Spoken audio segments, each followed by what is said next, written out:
The exact statement, if you want it, comes from JP Morgan Chase, by the way. They didn't have statistics for 81, but they suggested that the market share of precious metals related investments relative to other savings and investment products in the United States was somewhere between 6 and 8%. The current number is less than 0.5%. Importantly, the 4-decade mean is 2%, meaning that if people's perceptions about inflation begin to kick in, gold doesn't need to win the war against the US dollar. Gold only needs to return to mean. If the market share of precious metals returns to mean, the 4-decade mean, it means that demand for the stuff quadruples. And that's precisely what I think happens. Remember, too, that prices are set on the margin. Rick Rule is a known gold bull, veteran investor and speculator, and the CEO of Sprott US Holdings. Rick is extremely bullish on precious metals like gold and silver, and describes both as real money and the natural conclusion to the collapse of the global financial system. While other gold bugs are celebrating the metal's recent upside moves, which took it from $1,821 per ounce last October to over $2,200 on March 21st, Rick is not as excited and predicts that there are massively larger and more significant upside moves for the precious metal. In his words, "The music has not started yet.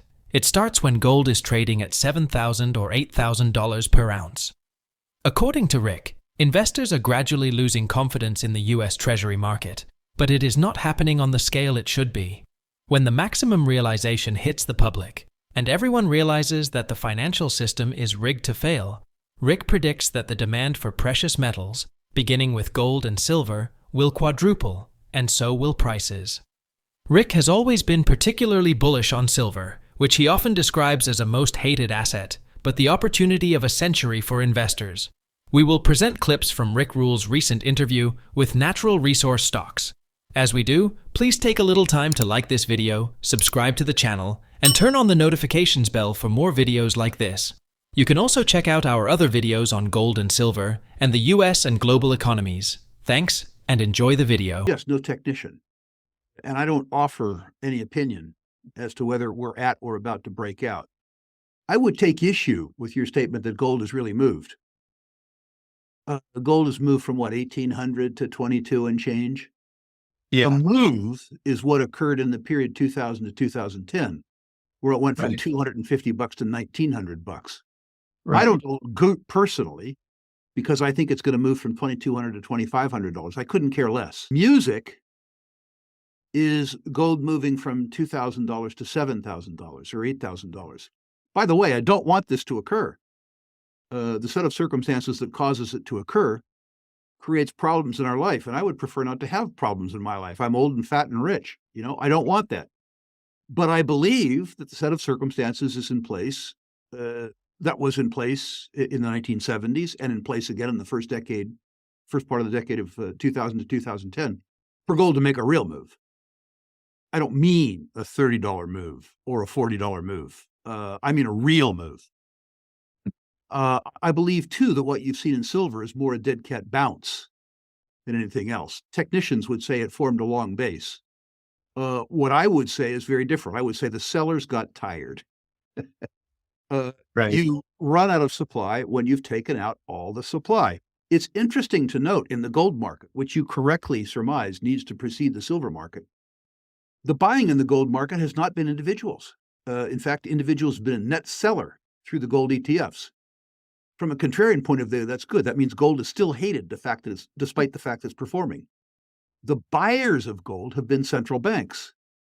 The cause of the gold move isn't the incipient understanding of inflation, but rather the weaponization of the US dollar.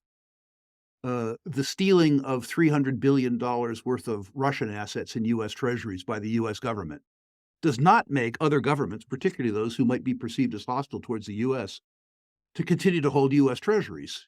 The weaponization of the US dollar through the SWIFT banking system, the attempt by the US government to export their values extraterritorially through the dollar has led to a circumstance where foreign governments have no choice but to sell their dollars and buy gold. If you combine the impact of the weaponization of the US dollar and the decisions it forces on our trading partners with what I believe is the upcoming realization by all holders of US dollars, including American holders of US dollars, that the diminishment of their purchasing power relative to the interest they receive in US Treasuries is negative, that's when you get a move in the gold price, a real move in the gold price. And after you see the real move in the gold price, you'll see a real move in silver prices. Gold bugs now are saying, I'm seeing this all over the internet. Gold breaks out to record highs. Wrong. In constant dollars, inflation dollars, gold is still below its all-time highs. But importantly, silver is trading at half of its so-called all-time highs. It amuses me to see on the internet people, basically wet themselves with excitement that silver has moved from, $24 to $27 or something like that. That isn't what the move's about. The move's about $75 or $85. Is it going to happen? I don't know. If it does happen, when's it going to happen? I don't know. What I do know is this: there is a probability rather than a possibility that's going to happen. And if it happens, the moves that you're going to enjoy in the silver stocks, those moves, which are demonstrated by history, will justify the wait, both in terms of financial terms and psychological terms. Rick Rule has been known to compare silver and uranium. Years ago, uranium was the most hated metal for the same reasons as silver today. In 2017, the metal's price was so low that it cost more to produce a pound of uranium than it sold for. In the previous year, prices dropped to a 12-year low, and the metal was the worst-performing energy commodity. Yet, annual global consumption was around 18,000 tons greater than supply and demand, ramping up as countries like China, India, and South Korea were all building nuclear power facilities. This made it easy for experts like Rick to see the immense opportunity in the metal and urge investors to buy while prices were still low. The story is similar with silver today. The Silver Institute forecasts global silver demand will reach 1.2 billion ounces in 2024.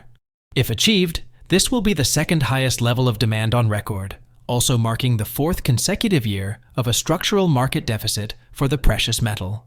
Also, current prices make silver mining particularly unappealing for miners.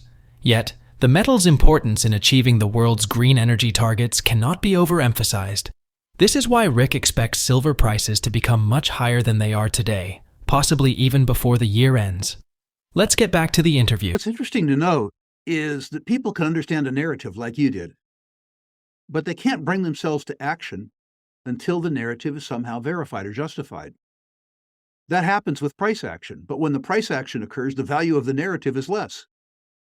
In 2022, the uranium spot price was at $20. It had to go up. If it didn't go up, there wouldn't be any more uranium. And if there wasn't any more uranium, the lights would go off. It was that simple. You had to decide, is the uranium price going to go from $20 to $60, which was the price necessary to incent existing production? If the answer to that was no, you had to understand that 20% of the baseload power in the US grid was going to go to grid heaven, which meant the lights would go off. So did you believe that the price of uranium was going to triple, or did you believe that the lights were going to go out? That was your choice. The difficulty is that even confronted with that choice, and by the way, I probably confronted 300,000 or 400,000 people with that choice in interviews in 2022 alone, decision was brought to you. Most people wouldn't make the decision because they hadn't had the psychological verification that comes from the fact. Now that the narrative is proven to be true with price action, people want to be in the uranium business after the price has gone from 20 to 100. Which is to say, when the price had to go up, nobody cared. After the price didn't have to go up anymore, everybody cared. Now, I don't think that the silver case is as compelling as the uranium case, because the uranium case was a must happen. It was an inevitability. Silver is a can happen. It's a possibility. But what's similar is hate. People hate silver. People who came into silver in 2020, 2021, the sort of Reddit silver squeeze, were disappointed. There is no hate as sincere as the hate of a jilted lover. And silver has millions and millions of jilted lovers. There will be comments in social media after this interview. Why is that moron drawn on about silver? It hasn't gone anywhere. That's precisely why I talk about silver. The fact that it's hated. When the investment goes from hated merely to unhated, the easy money is made. And when something has moved off the bottom, it's very difficult for me to buy it. And so psychologically, I have to buy at the bottom or on the way down. I have no choice. Because if the silver price were to move too much beyond where it is today and the silver stocks were to, say, go up 50% on their way to going up 500%, I would be hard-pressed to make myself buy them. So I normally need to buy these things a year or two early because of a flaw in my character. But I recognize that it's a flaw in my character. I recognize that I have to guard myself against my psychological aberration. Most people have a different psychological aberration. They require the price action to justify the narrative. I don't have any of that.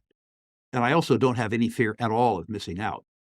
I'm not a guy who wants to participate in technology or wants to participate in cryptocurrency or wants to participate in any market that I don't understand. I hope the other guy makes money. I don't care that he makes money that I don't make. I just want to make money in the ways I know how to make. Silver is one of the most popular metals in the world, serving the dual role of being a monetary and industrial metal. As a monetary metal, silver's popularity and value are only next to gold. As an industrial metal, silver is used in the making of many everyday objects, including jewelry, silverware, coins, solar panels, cell phones, and several others.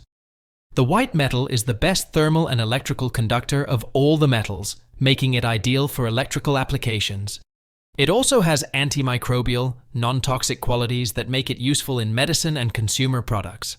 Silver is the best reflector of visible light known to man, which is why it is perfect for jewelry, silverware, and mirrors. Yet, silver prices cannot be said to be particularly commensurate with the metal's value. More than a decade after reaching an all-time high of $49.51, we continue to fail to get anywhere near that high again. It is then no surprise that silver investors are extremely disenchanted and disillusioned with the asset. Yet, seasoned investors like Rick Rule believe that the white metal is a generational play that could and would fetch investors a lot of money when the right time comes. Do you agree that silver presents a huge opportunity for investors at current prices? Please share your comments on Rick Rule's assessment of the precious metal in the comments section below. Also, ensure you like this video and subscribe to the channel for more videos like this. Thanks for watching.